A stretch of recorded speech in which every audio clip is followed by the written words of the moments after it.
இரட்சகருமாகிய இயேசு கிறிஸ்துவின் நாமத்தினால் மீண்டும் உங்கள் ஒவ்வொருவரையும் வாழ்த்துகிறேன். இந்த நாளிலும் வேதத்திலிருந்து ஆலோசனைக்காக தெரிந்து கொள்ளப்பட்ட வசனம் வெளிப்படுத்தின விசேஷம் 2வது அதிகாரம் 25வது வசனம்.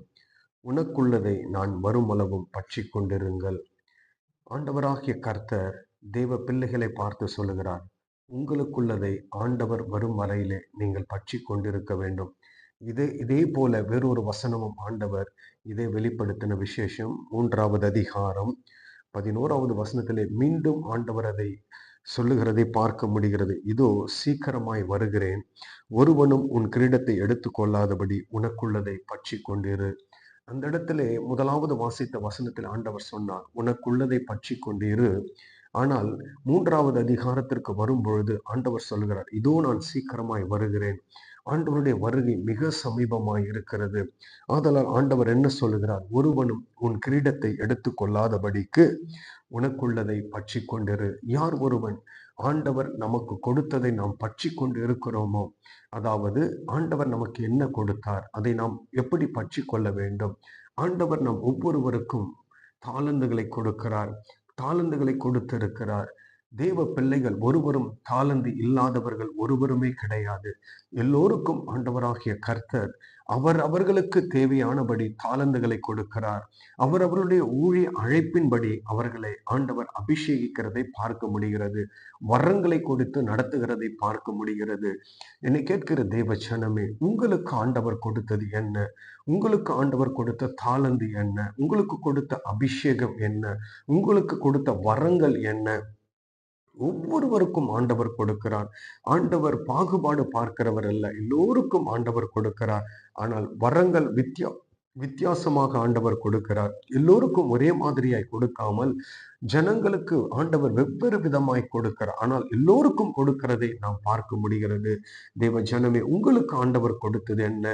நீங்கள் ஆண்டவரிடத்திலிருந்து பெற்றுக்கொண்டது என்ன? நீங்கள் என்ன ஆண்டவரிடத்திலிருந்து இதுவரையிலும் வாங்கி, அதாவது தாளந்துகளை பெற்றிருக்கிறீர்கள், அபிஷேகத்தை பெற்றிருக்கிறீர்கள், ஆண்டவரிடத்திலிருந்து வரங்களை என்னென்ன ஆண்டவர் உங்களுக்கு கொடுத்து நீங்கள் பெற்றுக்கொண்டீங்களோ இதுவரையிலும் அதை காத்து கொண்டு இருக்கிறீர்களா? ஆண்டவர் சொல்லுகிறார், அதை நாம் கவனத்தோடு காத்து கொள்ள வேண்டும். ஆண்டவர் நமக்கு கொடுத்த தாளந்துகளை நாம் மிக கவனத்தோடு பாதுகாத்து கொள்ள வேண்டும்.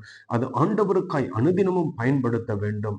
ஆண்டவருடைய ராஜ்யத்திற்காய், ஆண்டவருடைய ராஜ்யம் கட்டும்படியாக அதை நாம் பயன்படுத்த வேண்டும்.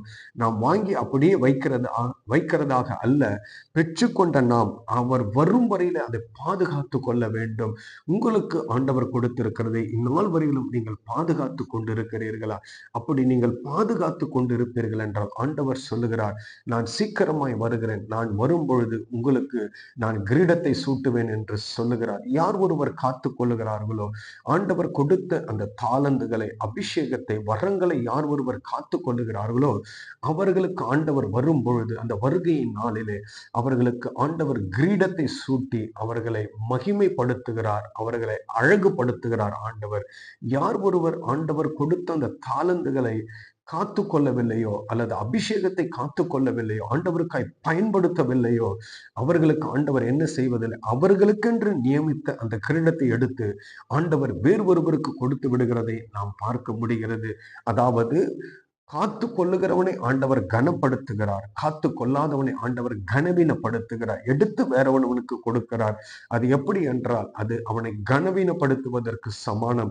என்னை கேட்கிற தேவ ஜனமே, உங்களுக்கு ஆண்டவர் கொடுத்தது என்ன? நீங்கள் ஆண்டவரிடத்திலிருந்து பெற்றுக்கொண்டது என்ன? என்ன தாளந்துகளை ஆண்டவர் உங்களுக்கு கொடுத்திருக்கிறார், வரங்களை கொடுத்திருக்கிறார், அபிஷேகங்களை கொடுத்திருக்கிறார். இந்நாள் வரையிலும் நீங்கள் அதை காத்து கொண்டு இருக்கிறீர்களா? அப்படி காத்து கொண்டு ஆண்டவருக்காய் நீங்கள் பயன்படுத்துவீர்கள் என்றால் அவர் வரும் நாளிலே உங்களுக்கு கிரீடத்தை சூட்டி உங்களை அழகு பார்ப்பார், உங்களை கனப்படுத்துவார். இல்லை என்றால் இன்று நாம் மனம் திரும்பி ஆண்டவருக்காய் பெற்றுக்கொண்ட எல்லா காரியத்தையும் நாம் காத்து கொண்டு அவருக்காய் நாம் பயன்படுவோம். நாம் பயன்படாமல் போனால், நாம் காத்து கொள்ளாமல் போனால் நாம் கனவீனப்படுத்தப்படுவோம். அவருடைய வருகை நாளிலே அவர் என்ன செய்கிறார்? நமக்குள்ளதை எடுத்து வேறு ஒருவருக்கு கொடுத்து விடுகிறார். நாம் அப்போ மிகவும் எச்சரிப்பாய் காணப்பட வேண்டும். இது ஆண்டவர் யாருக்கு சொல்லுகிறார் என்றால், இந்த ஆலோசனையை தெய்வ பிள்ளைகள் சபையில் இருக்கிற விசுவாசிகளுக்கு ஆண்டவர் சொல்லுகிறார். நாம் வாசித்த 2வது அதிகாரம் வெளிப்படுத்தின விசேஷம், 3வது அதிகாரம் வெளிப்படுத்தின விசேஷம், ரெண்டுமே யாருக்கு சொல்லப்பட்டது என்றால் சபைக்கு சொல்லப்பட்ட, சபையின் விசுவாசிகளுக்கு சொல்லப்பட்டது. அப்போ விசுவாசிகளாகிய நாம் மிகவும் எச்சரிப்போடு இருக்க வேண்டும், கவனத்தோடு இருக்க வேண்டும். பெற்றுக்கொள்ளதை காத்துக்கொள்ள நாம் பிரயாசப்படுவோம். நாம் ஜெபிக்கலாமா? நேசித்து நடத்துகிற அன்பின் ஆண்டவரே, உம்மை துதிக்கிறோம். நீர் கொடுத்த ஆலோசனைக்காய் நன்றி ஆண்டவரே. அப்பா பிதாவே, உங்களுக்குள்ளதை நாம் வரும் வரையில பற்றி கொண்டிருங்கள் என்று சொன்ன ஆண்டவராகிய கர்த்தர் நீங்கள் ஒவ்வொருவருக்கும் கொடுத்த எல்லா தாளந்துகள், அபிஷேகங்கள், ஆசீர்வாதங்கள் எல்லாவற்றையும் நாங்கள் காத்துக்கொள்ள என் ஆண்டவர் உதவி செய்வீராக. அப்பா பிதாவே, உங்களுடைய பிள்ளைகள் கேட்கிற ஒவ்வொருவரையும் அப்படியாகவே நடத்துங்க ஐயா. அவர்கள் தேவனுக்காய் பயன்பட ஆண்டவர் உதவி செய்யுங்க. தங்களுக்கு கிடைத்த வரங்களையும் அபிஷேகத்தையும் கர்த்தாவை தாளந்துகளை உமக்காய் பயன்படுத்தவும் அதை காத்துக்கொள்ளவும் ஆண்டவர் உதவி செய்யுங்க. துதிகான மகிமை எல்லாம் ஒருவருக்கே செலுத்துகிறேன். இயேசு கிறிஸ்துவின் நாமத்தில் ஜெபிக்கிறேன் பிதாவே, ஆமென். இந்த வார்த்தையின்படி தாமே கர்த்தர் உங்கள் ஒவ்வொருவரையும் ஆசீர்வதிப்பாராக. ஆமென்.